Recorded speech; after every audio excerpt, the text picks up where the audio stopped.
Clip number 738۔ اس clip میں آپ قرآن پاک کی سورہ کہف کی آیت نمبر 19 سے 21 تک کی تلاوت، ترجمہ اور تفسیر قرآن صراط الجنان سماعت فرمائیں گے۔ بسم اللہ الرحمن الرحیم۔ ترجمہ: اللہ کے نام سے شروع جو نہایت مہربان رحمت والا ہے۔ وَكَذَلِكَ بَعَثْنَاهُمْ لِيَتَسَاءَلُوا بَيْنَهُمْ قَالَ قَائِلٌ مِّنْهُمْ كَمْ لَبِثْتُمْ قَالُوا لَبِثْنَا يَوْمًا أَوْ بَعْضَ يَوْمٍ قالوا ربكم أعلم بما لبثتم فابعثوا أحدكم بورقكم هذه إلى المدينة فلينظر أيها أزكى طعاما فليأتكم برزق منه فَلْيَنظُرْ أَيُّهَا أَزْكَى طَعَامًا فَلْيَأْتِكُمْ بِرِزْقٍ مِّنْهُ وَلْيَتَلَطَّفْ وَلَا يُشْعِرَنَّ بِكُمْ أَحَدًا إِنَّهُمْ إِن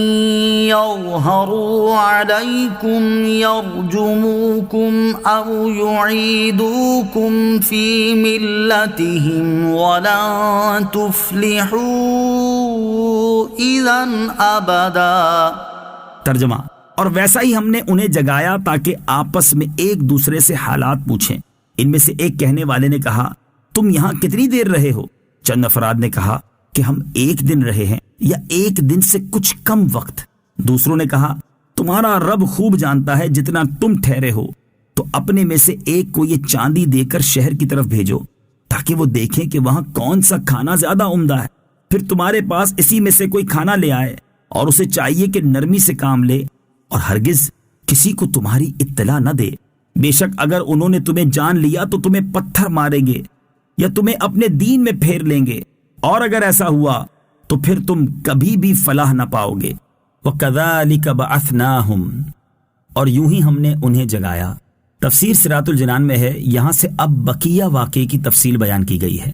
تفسیرات کی روشنی میں آیت کا خلاصہ یوں ہے کہ فرمایا، جیسا ہم نے انہیں سلایا ویسا ہی ایک مدت دراز کے بعد ہم نے انہیں جگایا تاکہ آپس میں ایک دوسرے سے حالات پوچھیں اور اللہ تعالیٰ کی قدرت عظیمہ دیکھ کر ان کا یقین زیادہ ہو اور وہ اس کی نعمتوں کا شکر ادا کریں۔ چنانچہ جب وہ بیدار ہوئے تو ان میں سے کہنے والے یعنی مکسلمینا جو ان میں سب سے بڑے اور ان کے سردار تھے کہنے لگے، تم یہاں کتنی دیر رہے ہو؟ چند افراد نے کہا کہ ہم یہاں 1 دن رہے ہیں یا 1 دن سے کچھ کم وقت، کیونکہ وہ غار میں طلوع آفتاب کے وقت داخل ہوئے تھے، اور جب اٹھے تو آفتاب قریب غروب تھا۔ اس سے انہوں نے گمان کیا کہ یہ وہی دن ہے۔ بقیہ لوگوں نے کہا، تمہارا رب خوب جانتا ہے جتنا تم ٹھہرے ہو کہ تھوڑا عرصہ ہوا ہے یا زیادہ، تو اپنے میں سے ایک کو یہ چاندی دے کر شہر کی طرف بھیجو تاکہ وہ جا کر دیکھے کہ وہاں کون سا کھانا زیادہ عمدہ ہے جس میں حرمت کا کوئی شبہ نہ ہو، پھر وہی کھانا لے آئے، اور جانے والے کو چاہیے کہ آنے جانے میں نرمی سے کام لے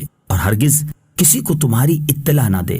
اصحاب کہف اپنے ساتھ دقیانوسی سکے لے کر گئے تھے اور سوتے وقت انہیں اپنے سرہانے رکھ لیا تھا۔ اس سے معلوم ہوا کہ مسافر کو خرچ ساتھ میں رکھنا طریقہ توکل کے خلاف نہیں ہے۔ اسباب ساتھ رکھے اور بھروسہ اللہ عز و جل پر رکھے۔ انہم ان یظہروا علیکم، بے شک اگر انہوں نے تمہیں جان لیا۔ تفسیر صراط الجنان میں ہے، اصحاب کہف نے آپس میں کہا کہ اگر انہوں نے تمہیں جان لیا تو تمہیں پتھر ماریں گے اور بری طرح قتل کریں گے یا جبر و ستم سے تمہیں اپنے دین میں پھیر لیں گے، اور اگر ایسا ہوا تو پھر تم کبھی بھی فلاح نہ پاؤ گے۔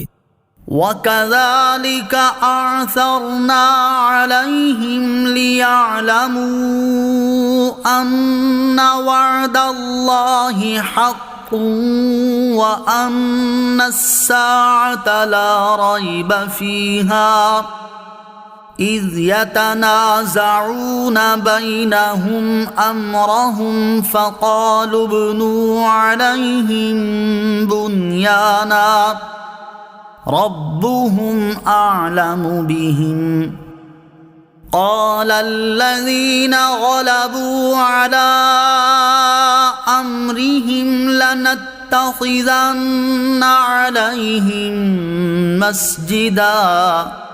ترجمہ، اور اسی طرح ہم نے ان پر مطلع کر دیا تاکہ لوگ جان لیں کہ اللہ کا وعدہ سچا ہے، اور یہ کہ قیامت میں کچھ شبہ نہیں۔ جب وہ لوگ ان کے معاملے میں باہم جھگڑنے لگے تو کہنے لگے ان کے غار پر کوئی عمارت بنا دو، ان کا رب انہیں خوب جانتا ہے۔ جو لوگ اپنے اس کام میں غالب رہے تھے انہوں نے کہا ہم ضرور ان کے قریب ایک مسجد بنائیں گے۔ وَكَذَلِكَ، اور اسی طرح۔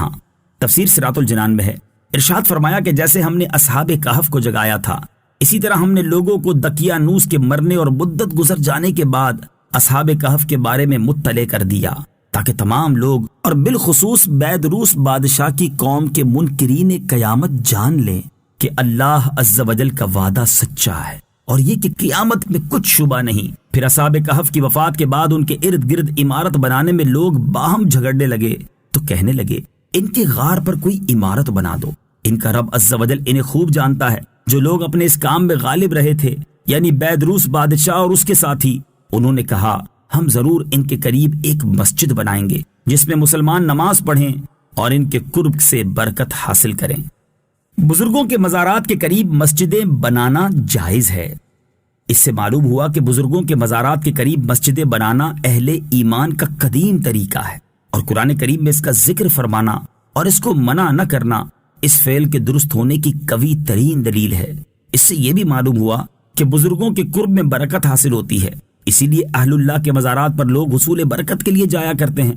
قبروں کی زیارت سنت اور موجب ثواب ہے۔